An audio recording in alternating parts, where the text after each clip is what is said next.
रुसी सेनाले सोमबार युक्रेनी सहरहरूलाई हवाई, जमिन र समुद्रबाट आक्रमण गरेका छन्। उनीहरूले राजधानी किभमा आक्रमणको तयारी गरिरहेको चेतावनी पनि दिएका छन्। यसबाट आतंकित नागरिकहरू घेरामा परेको र मारिउपोलमा फसेको बताइएको छ। निरन्तर जारी रहेको आक्रमणको कारण युक्रेनको सिमानामा 15 लाखभन्दा बढी मानिस शरणार्थीका रूपमा बाहिरिएका छन्। यद्यपि अरू धेरै आन्तरिक रूपमा विस्थापित भएका छन्। उता मस्कोलाई दण्डित गर्ने उद्देश्यले रुसलाई अन्तर्राष्ट्रिय प्रतिबन्धहरू लगाइएका भए पनि आक्रमणलाई कम गर्न भने सहयोग पुगेको छैन। वासिङ्टनले अब युरोपसँग रुसी तेल आयातमा प्रतिबन्ध लगाउने बारेमा छलफल गरिरहेको बताएको छ। टोकियो र हङकङका बजारहरू ओह्रालो लागेको यस अवस्थामा ब्रेन्ट कच्चा तेलको मूल्य 14 वर्षकै उच्च बिन्दुमा पुगेको छ। राजधानी किभ लगायत देशभरका सहरहरूमा साइरन बज्ने र खार्किभ सहरमा तीव्र हवाई बमबारी जारी रहेको छ। यस सहरहरूमा हालैका दिनमा लगभग निरन्तर आगो लागिरहेको देखिन्छ। युक्रेनको सशस्त्र बलका जनरल स्टाफले एक विज्ञप्तिमा भनेका छन्, दुश्मनले युक्रेन विरुद्धको आक्रमण कारबाही जारी राखेको छ। किभ, खार्किभ, चेर्निहाइभ, सुमी र माइकोलाइभमा घेराबन्द गरिएको छ। रुसले देशको दक्षिणमा पर्ने ओडेसा क्षेत्रको तुल्जी गाउँमा समुद्रबाट गोलाबारी गरेको क्षेत्रीय सैन्य अधिकारीहरूले जानकारी दिएका छन्। महत्त्वपूर्ण पूर्वाधार साइटहरूलाई निशाना बनाइएको तर मानवीय हताहत भने नभएको जनाइएको छ। रुसको इन्टरफ्याक्सले रुस समर्थक पृथकतावादी विद्रोहीहरूले कब्जा गरेको सहर लुगान्स्कमा सोमबार बिहान एउटा इन्धन डिपोमा ठूलो विस्फोट भएको जनाएको छ। युक्रेनको खार्किभ एक विश्वविद्यालय र अपार्टमेन्ट ब्लकमा रुसतर्फबाट भएको आक्रमणमा भवनहरू ध्वस्त हुनुको साथै कयौं व्यक्तिको ज्यान गएको छ। युक्रेनका राष्ट्रपति भलोडिमिर जेलेन्स्कीले बढ्दो विनाश र मृत्युको सङ्ख्याको विरुद्ध आक्रोश व्यक्त गर्दै रसियाली सेनालाई एक सम्बोधनमा जानी जानी गरेको हत्या भएको बताएका छन्। हामी माफ गर्दैनौँ, भुल्ने छैनौँ। हामी हाम्रो भूमिमा यो युद्धमा अत्याचार गर्ने सबैलाई सजाय दिनेछौँ, उनले भनेका छन्। उनले यो पृथ्वीमा चिहान बाहेक कुनै शान्त ठाउँ नहुने बताएका छन्। यहाँ जारी रहेको करिब 12 दिनको लडाईँमा सयौं सर्वसाधारण मारिएका छन् र हजारौं घाइते भएका छन्।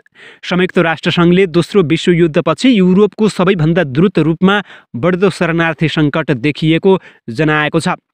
युक्रेन र यसका छिमेकी देशहरूमा धेरैजसो महिला र बालबालिका रहेका छन् र उनीहरू शरणार्थीका रूपमा अझ बढी सङ्कटमा परेका छन्।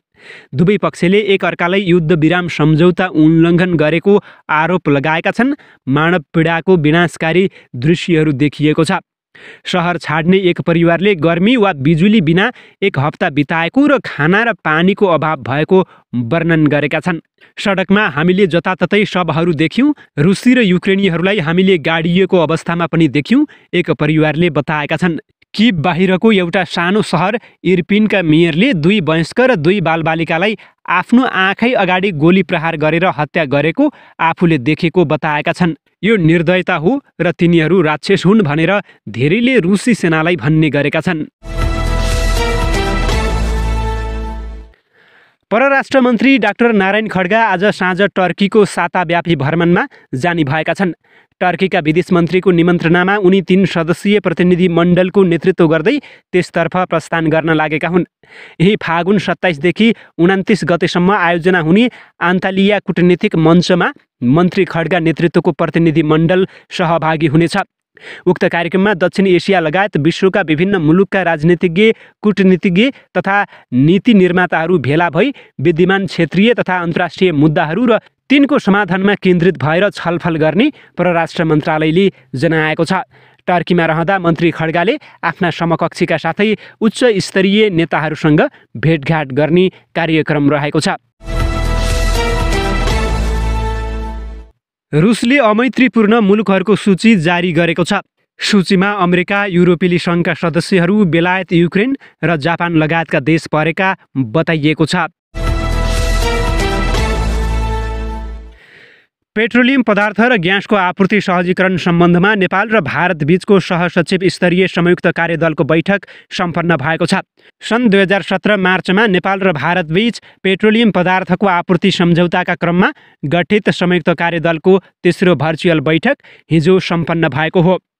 बैठकमा नेपालका तर्फबाट उद्योग वाणिज्य तथा आपूर्ति मन्त्रालयका सहसचिव राधिका अर्याल र भारतका तर्फबाट पेट्रोलियम तथा नेचुरल ग्यास मन्त्रालयका सहसचिव ईशा श्रीवास्तवले वार्ता टोलीको नेतृत्व गरेका थिए।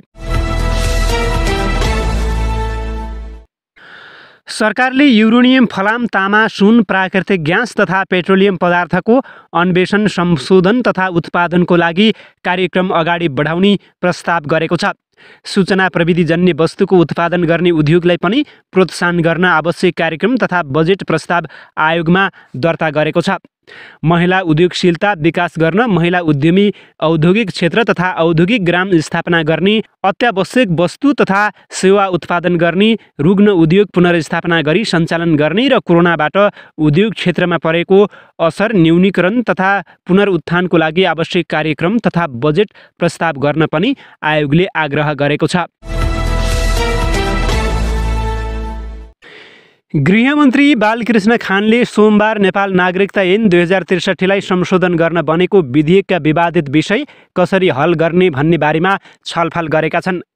गृह मन्त्रालयमा आयोजित छलफलमा कानुन, न्याय तथा संसदीय मामिला मन्त्री दिलेन्द्र प्रसाद बड्यु, नेपाली कङ्ग्रेसकी सचेतक पुष्पा भुसाल, लोकतान्त्रिक समाजवादी पार्टीका प्रमुख सचेतक लक्ष्मणलाल कर्ण, महान्यायाधिवक्ता खम्बबहादुर खाती, गृह सचिव टेकनारायण पाण्डे, कानुन सचिव उदयराज सापकोटा लगायतका अधिकारीहरूसँग छलफल गरेका छन्। छलफलमा नागरिकता विधेयकलाई संसदीय प्रक्रियामा चालु अधिवेशनमा नै लैजानुपर्ने विषय उठेको सहभागीले बताएका छन्। छलफलका सहभागीहरूले विधेयकलाई सदनमा प्रतिनिधित्व गर्ने सबै राजनीतिक दलहरूबीच सहमति जुटाएर टुङ्गोमा पुर्याउनुपर्ने बताएको गृह मन्त्रालयको सचिवालयले जानकारी दिएको छ।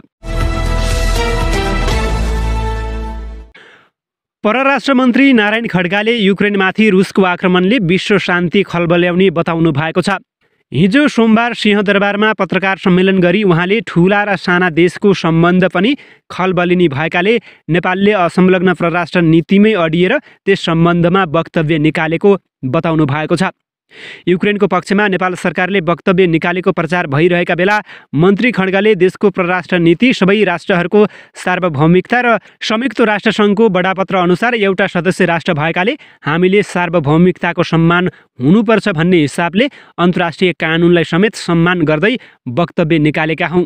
यसैबीच मन्त्री खड्गाले विभिन्न देशमा रिक्त रहेका राजदूतहरूको नियुक्ति छिटोभन्दा छिटो हुने बताउनु भएको छ।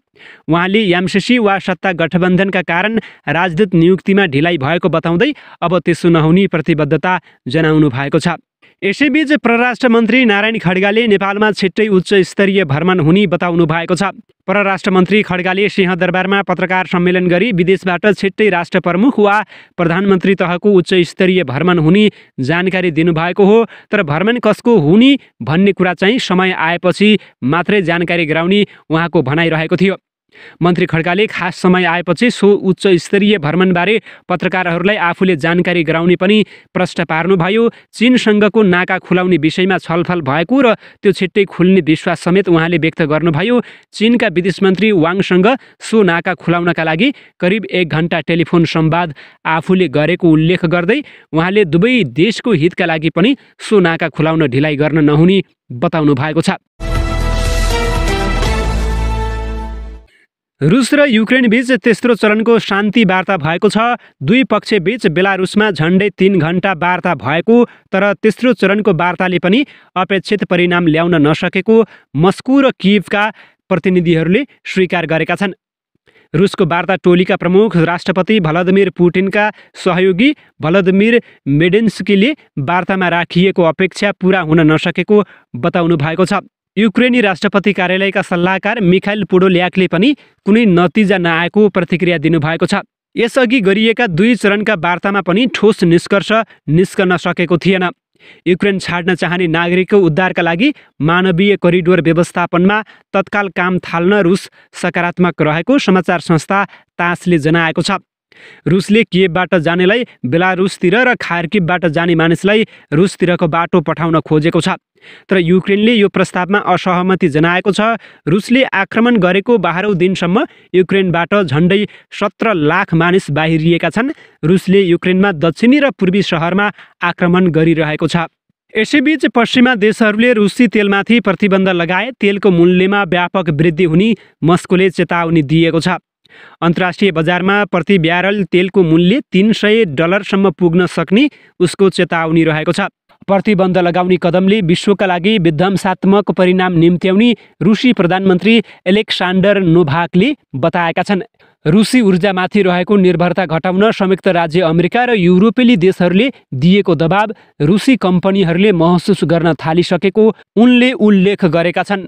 रुस युक्रेन युद्धका कारण ऊर्जाको बढ्दो मूल्यले विश्वभरि आर्थिक वृद्धि घटाउन सक्ने र महँगी बढाउन सक्ने चिन्ताबीच अन्तर्राष्ट्रिय शेयर बजारहरूमा गिरावट आएको छ।